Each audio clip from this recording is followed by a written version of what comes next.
Everyone can see the Yes, screen. yes, it is visible. You just see whether it is moving.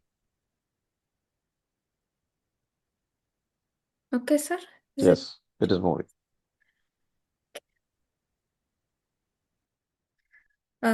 Good evening, respected senior physiatrists, my distinguished mentors, and dear colleagues. Today, I'm going to introduce a few wearable devices and some of the latest technology used in fitness. Before I start, I have a disclaimer that this is in no way an exhaustive list of tech stuff because there is always going to be newer and better things every day when it's about technology. So we are just going to see some of them, some of the devices that are most commonly used, and what are some of them that are available to us. And I'm not going to talk about robotic rehabilitation devices because that is very vast. This is going to be focused on wearable gadgets, and some are not wearable but portable or latest technology also. Wearable gadgets that are used in fitness. But they are also inherently useful in different phases of rehabilitation, especially cardiorespiratory rehabilitation. So before I go to the topic proper, we'll see a little bit about the history of fitness trackers, basically. Most of us have heard the idea that you should walk at least 10,000 steps per day as part of your daily activities to remain fit. But where did this number 10,000 come from? So a little about the history of this 10,000 steps. In the 16th century, Leonardo da Vinci, he designed something like a pedometer to measure the steps that was taken by Roman soldiers. It consisted of four gears and a pendulum, and with each swing of the leg, it was attached to the belt, and with each swing of the leg, the pendulum would move and the gears would shift, and it would count the steps. And it was a very primitive design. It was never made. It was only designed by him. And later Abraham Louis Perrier, he was a French watchmaker, and he designed the self-winding or the automatic pocket watch. And with this pocket watch, he also designed a rudimentary, very rudimentary pedometer. And in 18th century, Thomas Jefferson, the third US president, when he came back from France, he brought this design and he worked on it and he made a better form of a pedometer, which could be actually used. Now, at that time, pedometers were used to count steps, and steps were used to count distance. Basically, everything was measured with the body, like the inch was the width of a thumb, foot was the length of the foot, etc. So steps was just a measurement of distance for them. Now fitness trackers as we know them today started with using the pedometer as a fitness gadget, and this started in 1965 with the manpoke. It was a manpoke. It was designed by the clockmaking company called Yamax or Yamasa Toke Keki, that came in that was in Japan in 1965, and manpoke translates to 10,000 steps meter, and this was the first time a pedometer was used for fitness purposes. This is a ad, the ad for Manpo meter or Manpoke in 1965. What happened was in the mid 1960s, there was a growing concern among Japanese doctors and clinicians that their population was getting more and more dependent on the conveniences of modern living, like escalators, lifts, cars, etc., and they were becoming sedentary. Many doctors wanted a way to fight this growing obesity. And one of them was Dr. Ohya. He was the head of one of the biggest clinics in Tokyo, and he observed this low level of physical activity and he conveyed his concern to an engineer. Engineer was working in this Yamasa company as a clockmaker. It was a clockmaking company, and he actually designed this manpoke. And this concern was in 1963, and at that time, Japan was preparing for 1964 Olympics, and at that time, fitness became a very talked about subject, and they tried this Yamasa company tried to capitalize this popularity of the Olympics, and that is how they made this manpometer, and they marketed it as something to count steps, something that you use for fitness. Like in this post, it says, let's walk 10,000 steps a day, recommended by the 10,000 step club, etc. Now, this 10,000 came because of the character that is used in Japan. As you can see in that picture, 10,000 is called man or ichiman if it's 1 10,000. It looks like a man walking or running. If you squint really hard, it looks like a person. That is the reason they chose this 10,000. It is not a was not based scientifically actually. But this number became very popular and the number stuck, and lots of pedometers were sold. Walking clubs emerged, and Japanese Walking Association was formed. Later, much later, in the 1977, actually, Dr. Ralph Paffenbarger from Stanford University, he did a study. In his research, it was more like a survey actually. He found that uh, uh, people who were more involved in sports and physical activities had lesser amount of, fewer rate of heart attacks, especially those who burned about 2000 calories per week. And Dr. Yoshiro Hatano, whose picture we had seen earlier, actually, he built on this in 19 later on in 1977-78 that time, and he tried to find out exactly how many steps would be required to burn this 2000 calories in a week. 2000 divided by 7 is roughly 280 something, and that is roughly 300. So he used pedometers, treadmills, and all, and he calculated a rough 10,000 steps. And that time, this manpo meter was the Yamasa company was starting to register trademarks for this manpoke. And along with this study, both together, this 10,000 step goal became an international standard. So actually, recently, there have been many studies comparing people who walk 4,000 to 5,000 steps and 10,000 steps, and definitely 10,000 steps has an advantage. But there are not many studies comparing it with higher numbers. So we don't know if this is actually enough, but definitely it is a number that is beneficial. But more studies are required. So today, the backbone of wearable technology is the microchip. Till now, those pedometers would measure only the number of steps, but we calculate exercise intensity with other parameters like heart rate and oxygen consumption and all that. So the newer technology can measure all these things. And this tiny microchip, as you can see at the tip of the finger, it's less than a square centimeter. It has a sensor, transducer, amplifier, transmitter, receiver, everything within this small area. And it has revolutionized wearable technology. These sensors will gather physiological data, and it will transmit it to a logger device that is mostly your smartphone, and it uses low power radio waves for this logging. So these sensors, they are of two types in broad classification: physiological or biochemical sensors and motion sensors. Physiological sensors, again, you can classify them into five. One is electrodes. Electrodes are used for measuring ECG, EEG, EMG, etc. They can be silver electrode, silver chloride, etc. Optical sensors. Optical sensors are like for photoplethysmography. You know how we use the SpO2 probe. A similar way you can calculate many things using optical sensors.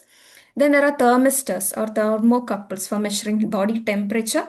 Electrochemical sensors, which can measure the electrolyte levels like lactates, chlorides, glucose, etc.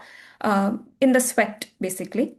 And pressure sensors are usually used in insoles, socks, etc. Or interface pressures can also be measured. And motion sensing mainly has three things. Linear motion is measured by accelerometers. Then angular motion or rotation is measured by gyroscopes. And orientation or direction of heading is calculated by magnetometers. And then along with this, usually GPS is also used for proper direction. This is the example of a wearable unit. Like we can weave the electrodes into fabric to collect ECG and EMG data. That is the basis of smart garments.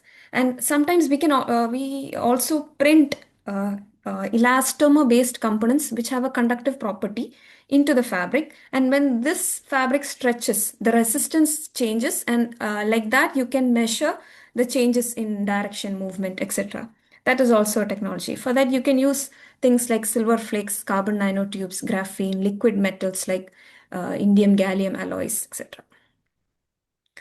So the main applications you can classify into three for wearable devices. First and foremost is self-monitoring. You need to know if you're exercising in the proper intensity range, if you've reached your goals, how many calories you've burned. So you cannot always depend on a doctor or a clinic or a center for that. So the best way to monitor yourself would be to use a wearable device. Second is motivation. These devices constantly give you feedback, instant feedback, and it's easier to be motivated both, when you know what you're doing, when the device appreciates you. There's like a small celebration on your smartwatch when you achieve your goal, and it can also scold you and give you reminders, so you remain motivated. And third, for doctors like us, actually, you can use these devices for clinical assessment also, like for a post MI patient or someone undergoing cardiac rehabilitation. It is very useful to use a wearable device like this, and it will collect the data, record the data, and it can send the data to a doctor. In that way, even remote assessment is possible. Even when your doctor is far away, they can see your readings and he can advise you based on that. So these are some of the devices that I'll quickly be talking about. First, we have smartwatches. All of us must be familiar with smartwatches. They can record our physical activity using accelerometers, then the heart rate, oxygen level, etc., with photoplethysmography. Then it can also record sleep patterns, number of steps taken, distance covered, calories burnt. It also has GPS. It can recognize the type of physical activity also that you're doing from the pattern movements. All the movement patterns are recorded and stored in its data. Some of them can measure ECG, arrhythmias like atrial fibrillation, and all can also be recorded in it. And it provides real-time feedback. That is, instantaneous feedback is given to the person. So we'll have self-awareness about our level of activity, and it will help us track our fitness goals.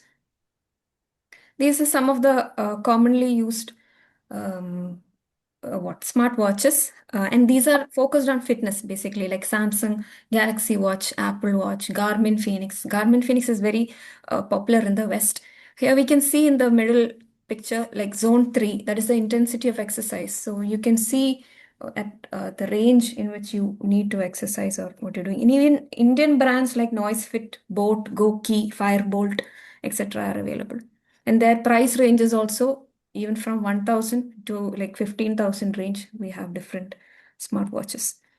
Next is fitness trackers. Now these they are very similar to smartwatches, but they don't have an interface. They don't have that screen, so they don't bombard you with notifications, calls, messages, etc. So they are better for people who are focused solely on fitness, and it has longer battery life because of that, and it minimizes distractions. But it does not have GPS. Mostly, it needs a subscription. So personally, I think smartwatches are better, but fitness trackers, some people find it more useful for them. Example is the Whoop 4. This is also very popular in the West. It focuses on recovery and strain also. And this is also connected to the mobile phone. Fitbit is also very popular even in India. And Fitbit is integrated with Google services for fitness. Next is smart rings. Smart rings have the same function like a smartwatch, but they have a much more compact, easy to wear design, and they are slim, lightweight, and they have a very minimalist design. So, and many of them are water resistant, and you can take them up to a depth of 100 meters also. So even divers can use it. Some of them, like the Aura ring, they focus on sleep, and it tells you about your readiness score for exercise on the next day. Depending on the quality and duration of sleep, it can tell you how ready you are to exercise on the next day. Then there's Motive Ring, Ultra Human, Boat. All companies have rings. Rings are generally much more expensive than smartwatches because of the compact design. Now, coming to smart clothing, this is one of the most researched type of wearable these days. These are garments which are integrated with sensors, the accelerometers, gyroscopes, all that. Some of them have conductive fibers and embedded electronic detachable parts also. They continuously capture your physiological, biomechanical, and all movement related data and send it to your logger device. It can also measure sweat composition and all that to detect if you're dehydrated, etc. This is an example of a smart dress, a smart clothing actually. This is ethos. It has an EMG function. So there are EMG electrodes embedded into the dress, into the cloth, in specific areas, over specific muscles. For example, in the upper limb, over the trapezius, deltoid, biceps, triceps, and pectoralis. And when you move, the EMG data is collected and it is sent to this small snap-on hardware core. It's called the core. You can see it on the chest.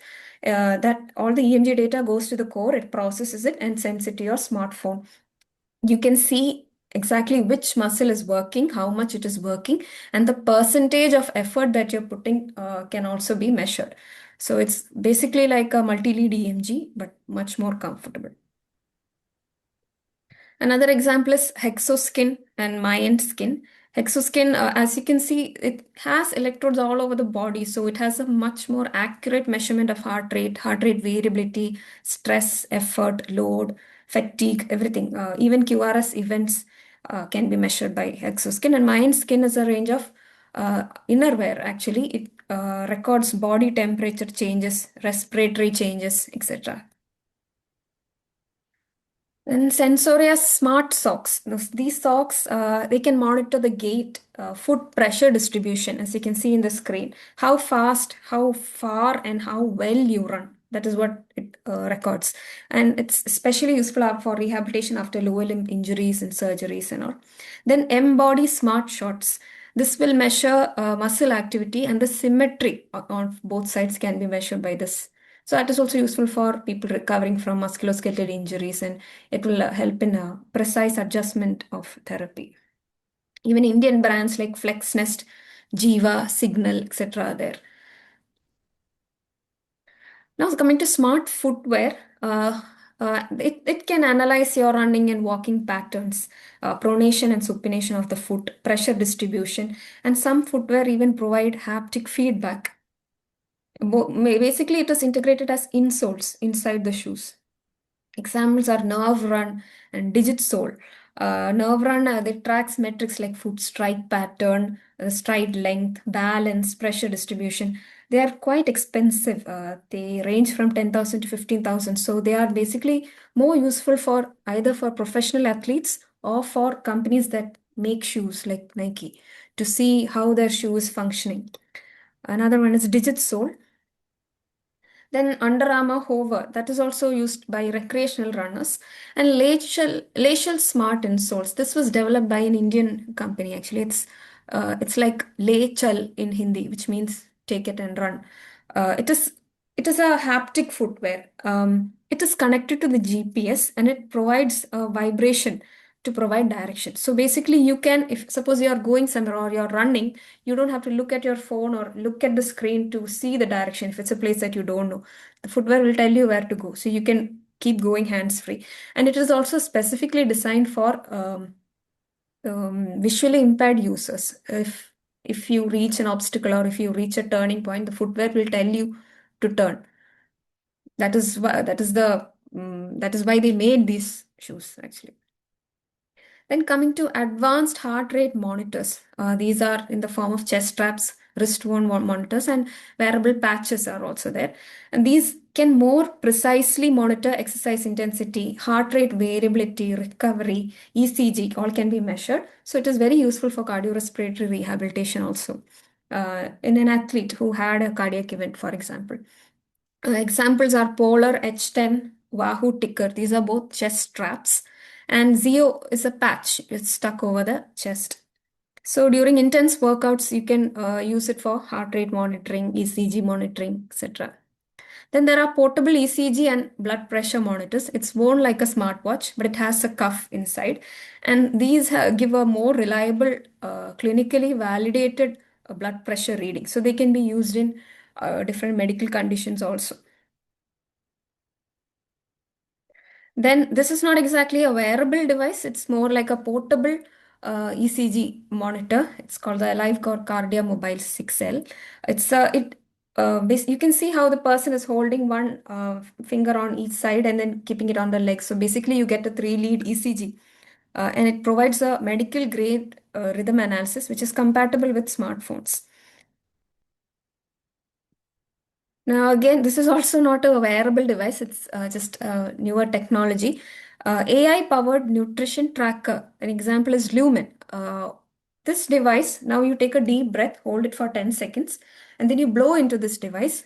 It measures the respiratory exchange ratio, that is the amount of carbon dioxide exhaled divided by the amount of oxygen consumed. And that is oxygen is measured by mathematical equation actually, and the force of breathing and all. And with this respiratory exchange ratio, it tells you whether you're burning more fats or more carbs. Because when you burn carbohydrates, the RER is roughly 1, and for fats, it is roughly like 0.7, around that range. Because more oxygen is required to burn down fats. So like that, it tells you what you're burning at the time. And it also has an AI powered program which tells you how to change your food or exercise pattern such that you will burn more fat, or depending on your personal goals, it will tell you how to change that. That is Lumen.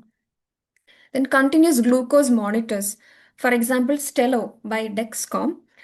This thing, you can see it is stuck behind the arm. It uses a small flexible filament which goes under the skin, and it measures the interstitial fluid glucose level. And it every 15 minutes it measures the glucose level. It has a bit of a lag, that approximately 25 minutes lag is there between the measurement and the value that you get. But still, it is very useful for a person like for an adult with type 2 diabetes or pre-diabetes who is not using insulin.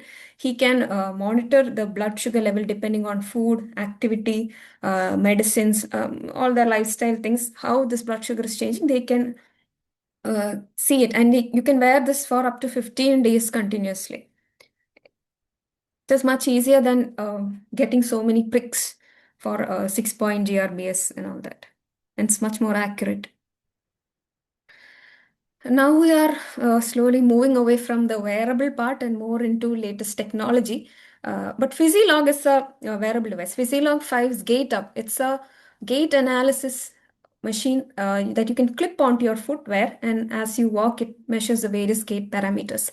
But Zeno Walkway, it's not a wearable thing. It is a walkway. It's like a mat that you can roll it and you can store it somewhere. And when you want to do gait analysis, all you have to do is place it. You just need enough space to place it and connect it to the computer, and you will get 3D motion capture with it. Now, connected home gym equipment. These are like many in one type of devices. Usually, it includes treadmill, bikes, strength training, rowing, boxing, everything together in one compact machine that you can attach onto your wall. And it uses digital weights. That is, you don't need the weight discs or weight plates. The machine will increase the resistance digitally. And you can see it has movable parts. You can rearrange these parts in various ways. And you have to subscribe for a fitness trainer also, and they will show you the exercises live, and they will train you live. And the machine will also give you feedback. It will give you increasing resistance depending on your goals. And it's very useful for a person who is not able to go to the gym. But this an example is tonal. This is but imported, and it's extremely expensive. It is about 4 to 5 lakhs plus subscription. But you have an Indian version also. This is Arrow Leap. This was developed in India. Here, the screen is basically you can select things from the screen, but it also acts like a mirror, and you can see yourself. This is only about 1.8 lakhs. Another is Tempo Home Gym. Here it has 3D sensors which analyze your form and the movements, and it provides feedback, and it shows you what exactly you're doing, what part of your body is being used and how much, and all you can see in the screen. This uses weight discs. And then we have AI-powered fitness apps and platforms like Fitboard and Aptiv. Using these apps, you can create personalized workout programs depending on your particular goals, your abilities, the equipment you have. All this with real-time feedback, and continuous audio guidance will also be there. And last but not the least, our favorite virtual reality. Now, this is useful not only in fitness, it's also in rehabilitation. Now, many a times the problem with people who are hesitant to start exercising is either they find it extremely boring or they are lazy to do it. So if you turn exercise into a game, there is a much higher chance that people will actually do it. And that's what VR does, gamification, that it removes that laziness and boredom that comes with repetitive movements, and they make exercises feel like interactive games. It also provides rewards and it motivation. It keeps you going for more. And even in a rehabilitation field, as we know, it's very useful for neuroplasticity, motor skill retraining in neuro conditions. It also VR also gives a distraction for pain, and this simulated environment is you can make the person do activities in a much more safer space, but you will be giving them spatial functions. Example is Mind Maze. It's a VR-based rehabilitation platform for stroke patients. This stimulates neuroplasticity. Other examples like Neuro Rehab VR, Reflection Edge, many other are also there.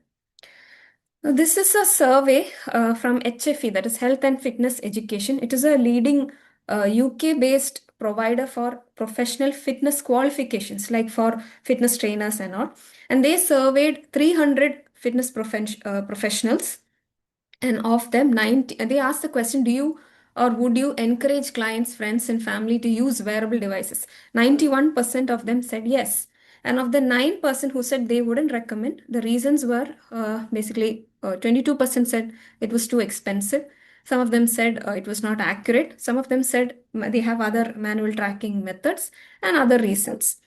And they were asked for suggestions also, and they said waterproofing, then improved battery life, improved accuracy, and reading of blood sugar and blood pressure levels were also desirable.